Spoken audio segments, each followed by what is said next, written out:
નમસ્કાર દર્શક મિત્રો, ઝુલ્મ કે આવાજ ન્યૂઝમાં આપ સૌનું હાર્દિક સ્વાગત છે। દુકાનમાંથી કપડાં ચોરી કરનાર સમૂહને પકડી પાડી મુદ્દામાલ કબજે કરી નોકર ચોરીનો ગુનો ડિટેક્ટ કરતી પાણીગેટ પોલીસ।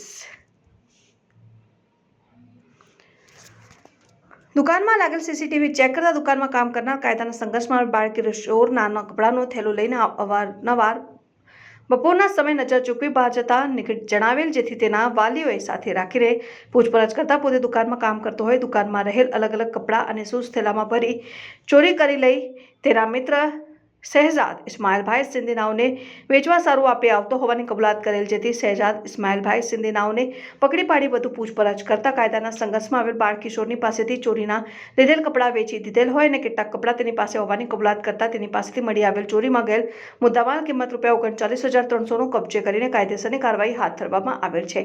પકડાયેલા આરોપીના નામ શહેજાદ ઇસ્માઇલભાઈ સિંધી, રહેઠાણ ગરાસિયા મોહલ્લો, ગુરવા પોલીસ ચોકીની પાછળ, વડોદરા શહેર। કાયદાના સંઘર્ષમાં આવેલ બાળ કિશોર।